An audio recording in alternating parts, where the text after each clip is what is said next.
Agustin dengan NIM 340224019. Saya Putri Mustika Aryani dengan NIM 34022400132. Saya Aulia Maulani Mustafa dengan NIM 3402240128. Di sini kami akan memaparkan materi Ekonomi Internasional dengan dosen pengampu Ibu Endah Puspitasari SEMM yang berjudul Lembaga Internasional dan Integrasi Ekonomi.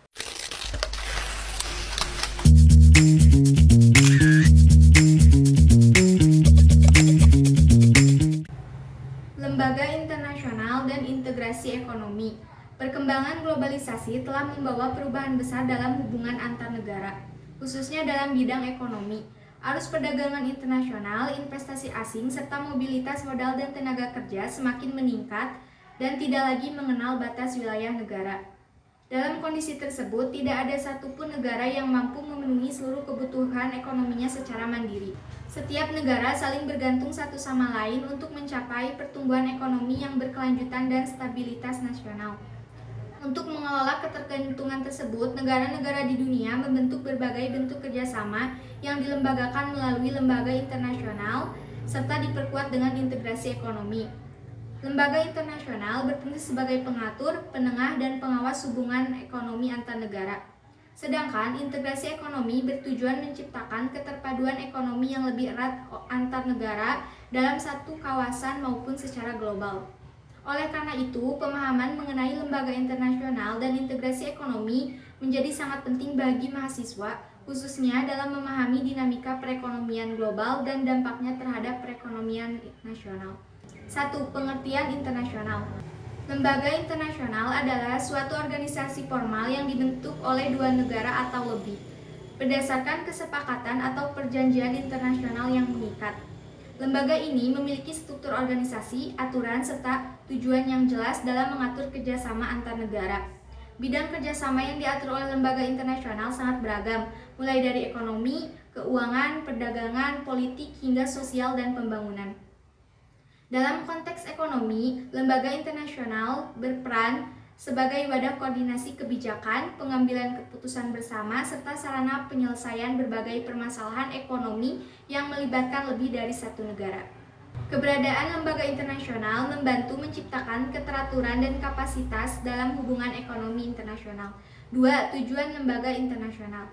Pembentukan lembaga internasional memiliki berbagai tujuan strategis yang berorientasi pada kepentingan bersama antar negara. Tujuan utama lembaga internasional antara lain adalah meningkatkan kerjasama antar negara dalam berbagai bidang ekonomi dan keuangan, menjaga stabilitas ekonomi dan sistem keuangan global. Selain itu, lembaga internasional juga bertujuan untuk mengurangi konflik dan ketimpangan ekonomi antar negara, khususnya antara negara maju dan negara berkembang. Melalui program bantuan, pendanaan, serta kerjasama teknis, lembaga internasional berperan penting dalam membantu negara berkembang. 3. Jenis-jenis lembaga internasional. Berdasarkan cakupan wilayah dan keanggotaannya, lembaga internasional dapat dibedakan menjadi dua jenis utama. Pertama, lembaga internasional global, yaitu lembaga yang anggotanya berasal dari berbagai negara di seluruh dunia dan memiliki lingkup kerja berskala internasional.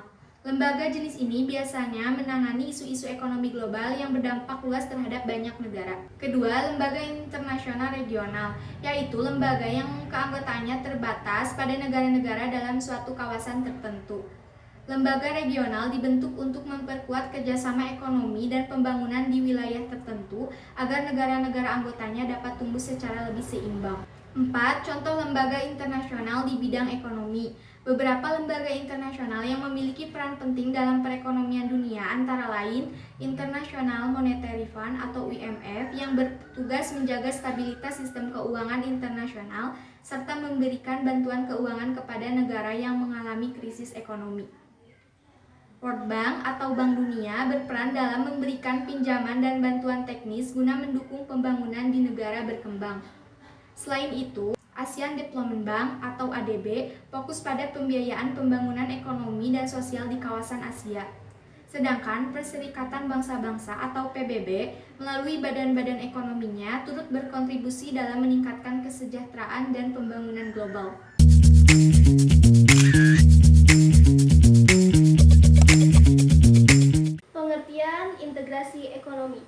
Integrasi ekonomi merupakan suatu proses kerjasama antar negara yang ditandai dengan penghapusan atau pengurangan berbagai hambatan ekonomi, seperti tarif, kuota, dan pembatasan perdagangan. Integrasi ini bertujuan untuk menciptakan hubungan ekonomi yang lebih erat, efisien, dan saling menguntungkan antar negara yang terlibat. Melalui integrasi ekonomi, negara-negara anggota dapat membentuk pasar yang lebih luas sehingga memungkinkan peningkatan volume perdagangan, investasi, serta efisiensi dalam proses produksi dan distribusi barang dan jasa. 2. Tujuan integrasi ekonomi.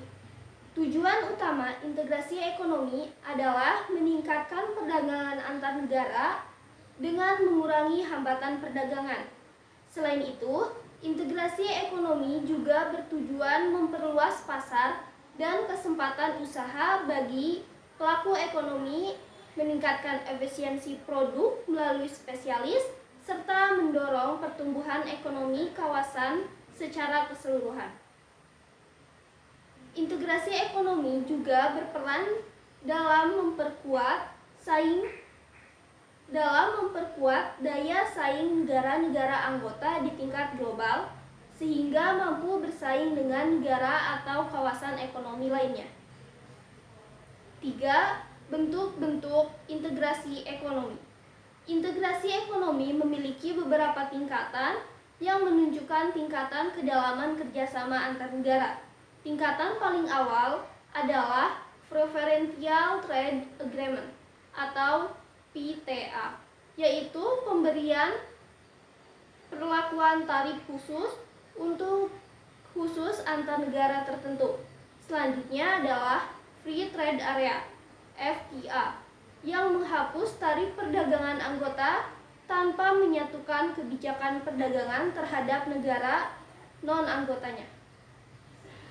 Tingkatan berikutnya adalah Custom Union yang selain menghapus tarif internal juga menerapkan tarif bersama terhadap negara luar negeri. Common Market memungkinkan pergerakan bebas barang, jasa, tenaga kerja, dan modal. Pada tingkat yang lebih tinggi, Economic Union menyatukan kebijakan ekonomi dan moneter sehingga akhirnya total economy integration, yaitu integrasi ekonomi penuh dengan kebijakan dan mata uang yang sama.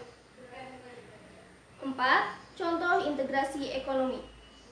Contoh integrasi ekonomi yang terkenal antara lain di ASEAN Economic Community (AEC) atau MAI, di kawasan Asia Tenggara yang bertujuan menciptakan pasar tunggal dan basis produksi bersama. Uni Eropa (European Union) merupakan contoh integrasi ekonomi yang sangat maju dengan kebijakan ekonomi regional, dengan kebijakan ekonomi dan mata uang yang bersama. Selain itu, NAFTA atau USMCA di kawasan Amerika Utara juga menjadi contoh kerjasama ekonomi regional yang berpengaruh besar terhadap perdagangan internasional. Hubungan antara lembaga internasional dan integrasi ekonomi sangat erat karena lembaga internasional berperan sebagai penggerak, pengatur, dan pengawas kerjasama ekonomi antar negara. Lembaga internasional membantu menciptakan aturan bersama, mengurangi hambatan perdagangan, serta mendorong stabilitas ekonomi sehingga proses integrasi ekonomi dapat berjalan secara efektif dan berkelanjutan. Secara lebih rinci, hubungan tersebut dapat dijelaskan sebagai berikut. 1. Mendorong kerjasama ekonomi antar negara lembaga internasional menjadi wadah bagi negara-negara untuk menjalin kerjasama ekonomi seperti perdagangan berbasis, investasi, dan mobilitas tenaga kerja. Kerjasama ini merupakan dasar terbentuknya integrasi ekonomi. 2. Menyusun aturan dan standar bersama. Melalui perjanjian dan kebijakan yang disepakati, lembaga internasional menetapkan aturan perdagangan, tarif, dan standar ekonomi yang seragam. Hal ini mempermudah integrasi ekonomi antar negara dan mengurangi konflik kepentingan. 3. Mengurangi hambatan perdagangan dan ekonomi. Lembaga internasional berperan dalam menurunkan tarif, menghapus kuota, dan mengatasi hambatan non-tarif sehingga arus barang, jasa, dan modal antar negara menjadi lebih lancar. 4. Menjaga stabilitas dan kepercayaan ekonomi. Lembaga seperti IMF dan World Bank membantu menjaga stabilitas keuangan global dan memberikan bantuan kepada negara yang mengalami krisis sehingga integrasi ekonomi tidak terganggu. 5. Memfasilitasi tahapan integrasi ekonomi. Lembaga internasional mendukung proses integrasi ekonomi mulai dari kawasan perdagangan bebas, Uni Bea Cukai, pasar bersama, hingga integrasi ekonomi penuh. Dengan demikian, lembaga internasional berfungsi sebagai instrumen penting dalam mempercepat dan menjaga keberlangsungan integrasi ekonomi antar negara di tingkat regional maupun global.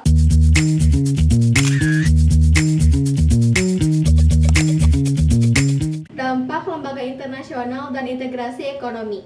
Yang pertama, dampak positif. Meningkatkan kerjasama ekonomi antar negara, lembaga internasional seperti WTO, IMF, dan World Bank mendorong terciptanya aturan bersama dalam perdagangan, keuangan, dan pembangunan sehingga hubungan ekonomi antar negara menjadi lebih teratur dan stabil. Mendorong pertumbuhan perdagangan internasional, integrasi ekonomi, misalnya kawasan perdagangan bebas, mengurangi hambatan tarif dan non-tarif, sehingga arus barang dan jasa antar negara menjadi lebih lancar dan efisien. Meningkatkan investasi dan pertumbuhan ekonomi. Dengan adanya kepastian hukum dan stabilitas ekonomi yang dijaga lembaga internasional, investor lebih percaya untuk menanamkan modal yang berdampak pada penciptaan lapangan kerja dan peningkatan pendapatan nasional. Transfer teknologi dan pengetahuan. Integrasi ekonomi memungkinkan negara berkembang memperoleh teknologi, keterampilan, dan manajemen modern dari negara maju melalui kerjasama dan investasi asing. Meningkatkan kesejahteraan masyarakat, akses terhadap barang dan jasa yang lebih beragam dengan harga yang lebih kompetitif dapat meningkatkan kualitas hidup masyarakat. Yang kedua, dampak negatif.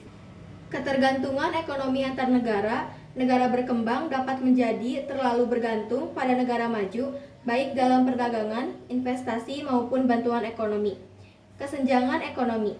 Manfaat integrasi ekonomi seringkali lebih besar dirasakan oleh negara maju atau kelompok tertentu, sehingga memperlebar kesenjangan antar negara maju dan berkembang, maupun di dalam suatu negara.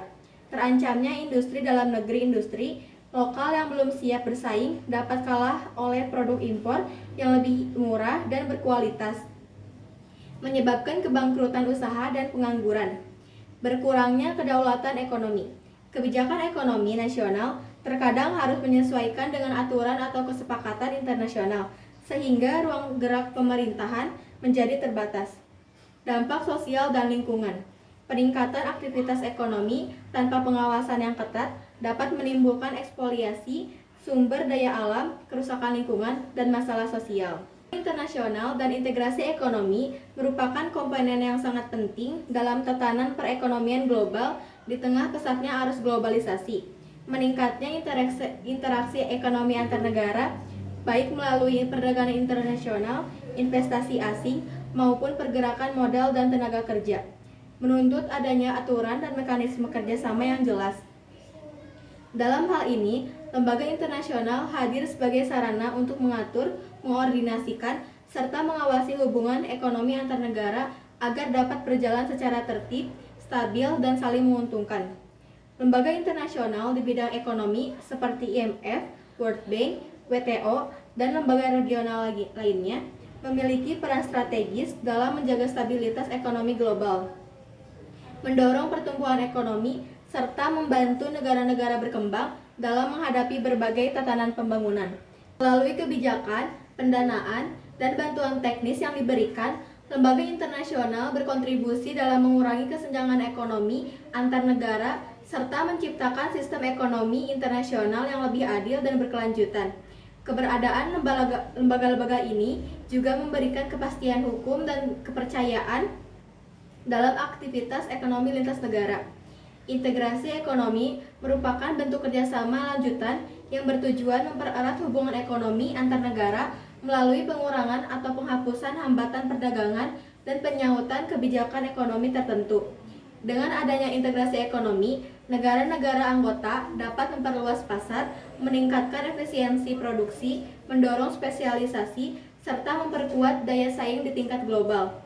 Berbagai bentuk integrasi ekonomi, mulai dari free trade area hingga economic union, menunjukkan tingkat kedalaman kerjasama yang semakin tinggi dan saling menguntungkan bagi negara-negara yang terlibat. Hubungan antara lembaga internasional dan integrasi ekonomi bersifat saling melengkapi. Lembaga internasional berperan penting dalam mendukung keberhasilan integrasi ekonomi melalui penyusunan regulasi, pengawasan pelaksanaan kesepakatan, serta penyelesaian sengketa antar negara anggota. Tanpa peran lembaga internasional yang efektif, integrasi ekonomi berpotensi menimbulkan konflik. Tanpa peran lembaga internasional yang efektif, integrasi ekonomi berpotensi menimbulkan konflik kepentingan, ketimpangan ekonomi, dan persaingan yang tidak sehat di antara negara-negara anggota. Meskipun demikian, lembaga internasional dan integrasi ekonomi tidak hanya memberikan dampak positif, tetapi juga menghadirkan berbagai tantangan. Negara-negara, khususnya negara berkembang, dapat menghadapi persaingan yang semakin ketat, meningkatnya ketergantungan ekonomi, serta berkurangnya ruang kebijakan ekonomi nasional. Oleh karena itu, diperlukan kebijakan nasional yang kuat, adaptif, dan berorientasi pada kepentingan jangka panjang agar manfaat dari lembaga internasional dan integrasi ekonomi dapat dioptimalkan. Secara keseluruhan, pemahaman yang mendalam mengenai lembaga internasional dan integrasi ekonomi menjadi sangat penting bagi mahasiswa dan pelaku ekonomi dalam menghadapi dinamika perekonomian global. Dengan pemahaman tersebut, diharapkan negara mampu memanfaatkan peluang yang ada, meminimalkan risiko yang ditimbulkan, serta mewujudkan pertumbuhan ekonomi yang berkelanjutan dan berkeadilan.